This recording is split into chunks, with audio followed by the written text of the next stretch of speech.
अस्सलाम वालेकुम। आज जो बैग बनाने जाएंगे उसके लिए देखो आप किसी भी बचे हुए पीसेस का इस्तेमाल कर सकते हैं या फिर अलग अलग चाहे एक जैसा। उसके लिए देखो सबसे पहले एक पीस लेंगे। हमने इसकी चौड़ाई ली है हमने 4.5 इंच और इसकी लंबाई हमने ली है 11 इंच। इस तरह से एक पीस ये मैंने ली हूँ, ये दूसरा है और इस तरह से ये सेम मेजरमेंट का है। सबसे पहले हम यहाँ पर इस तरह से रख के स्टिच करेंगे और यहाँ पर उसके बाद टॉप स्टिच करेंगे, उसको दूसरा इस तरह से स्टिच करेंगे और यहाँ पे इस तरह से टॉप स्टिच करके ये रेडी करेंगे। ये देखो इस तरह से ये हमने स्टिच कर लिए हैं। अब यहाँ पे हम इस तरह से इसके दरमियान में एक निशान लगाएंगे और इस तरह से एक पट्टी यहाँ पे लगाएंगे, एक उसके इस तरह से बाजू में से लगाएंगे और दूसरे साइड भी हम इसी तरह से एक लगा देंगे। पूरा यहाँ पे 3 लेस लगाएंगे यहाँ पे।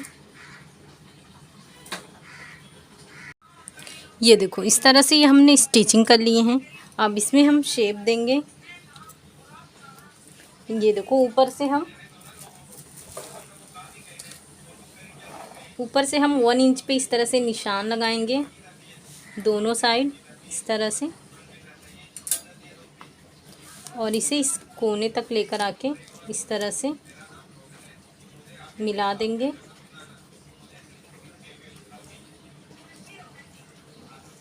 ये देखिए इस तरह से और इसे भी मिला देंगे यहाँ से। अब इस तरह से इसे शेप दे देंगे हल्का सा। ये देखो ये शेप देने के बाद इसे इस तरह से रखकर यहाँ की भी इस तरह से शेप दे देंगे और इसकी कटिंग करेंगे।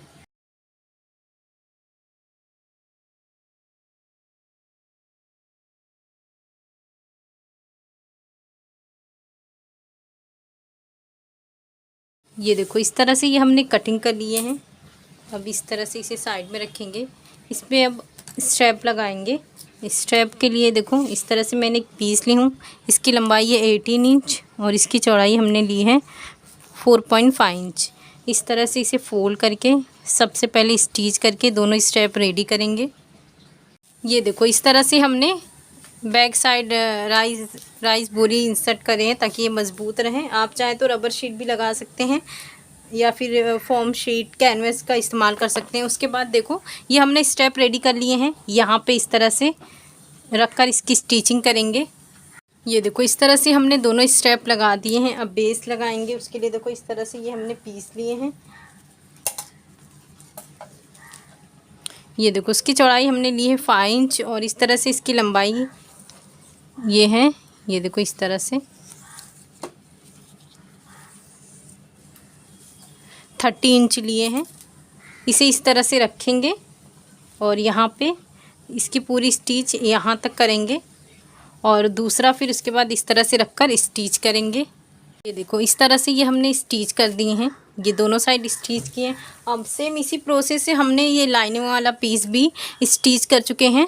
ये देखो ये अंदर की तरफ से ये मैंने पॉकेट लगाई हूँ और ये देखो ये बराबर 1.5 इंच नीचे वेलक्रो का इस्तेमाल की हूँ। ये देखो यहाँ भी और ये सेम इस तरह से मैंने लगाई हूँ। आप चाहें तो प्रेस बटन भी लगा सकते हैं।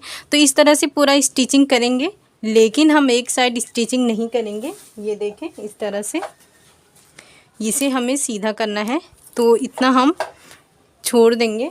अब ये जो हमारा मेन है इसको सीधा करेंगे सबसे पहले इस तरह से। ये देखो ये रेशा बाहर नहीं दिखेगा फिर इस तरह से। ये देखो ये सीधा करेंगे और ये अंदर की तरफ इस तरह से रखेंगे और ये बराबर पकड़ के इस तरह से पूरा स्टिच करेंगे और खुले वाले हिस्से से हम इसे सीधा करेंगे। देखो इस तरह से ये हमने ये पूरा स्टिच कर लिए हैं। अब ये वाले पार्ट से इसे सीधा करेंगे इस तरह से। अब ये वाले हिस्से को इस तरह से स्टिचिंग करेंगे। स्टिचिंग करने के बाद ये अंदर करेंगे और ऊपर टॉप स्टिच करेंगे। ये देखो इस तरह से ये हमारा बैग बना है। ये वेलक्रो है। ये हमने जो पॉकेट लगाए हैं ये है। ये देखिए इस तरह से ये अंदर काफ़ी स्पेस है। ये देखो ये इस तरह से कर दें तो ये हमारा बैग। तो आप इसे ज़रूर बनाएं। इसे बनाना बहुत ही आसान है। शुक्रिया। अल्लाह हाफिज़।